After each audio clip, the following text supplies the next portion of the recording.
Le site des Portes de l'Orne accueillait samedi 24 septembre Pomme en Fête, un événement organisé par la communauté de communes du pays Orne-Moselle dans le cadre de la Semaine européenne du développement durable et de la mobilité.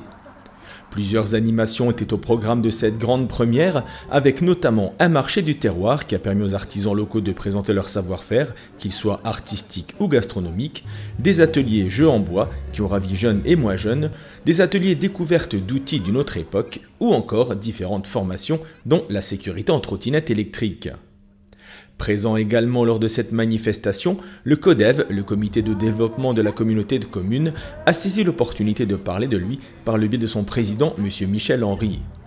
Le conseil de développement, c'est une assemblée de 60 citoyens actuellement, mais qui est ouverte à plein de nouveaux membres possibles, dont cette assemblée a pour objectif de poser un travail de réflexion, de voir des actes concrets sur ce qui se passe sur le territoire de la CC Pomme.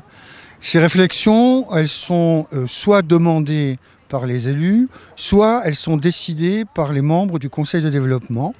À la fin du travail de réflexion, on propose aux élus, je dirais, un constat, un bilan de ce qui a été dit par les citoyens, et on le leur remet.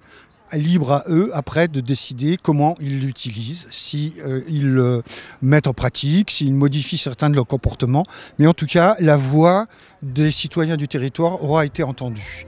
Alors actuellement, on a 4 groupes de travail. On a déjà rendu un premier travail sur la mobilité, sur le territoire.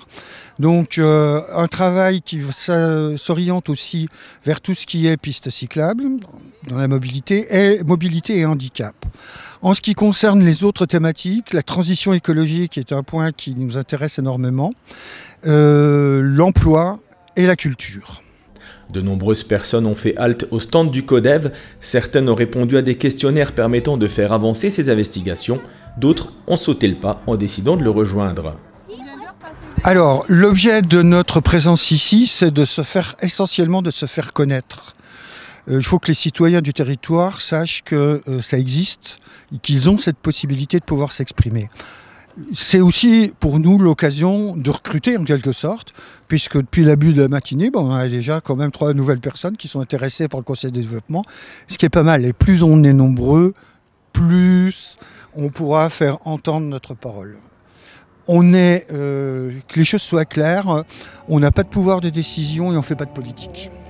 Pomme en Fête s'est poursuivi jusqu'en soirée en musique. En effet, une énorme scène a accueilli de nombreux artistes locaux issus pour la plupart de comédies musicales ou d'émissions de télécrochet.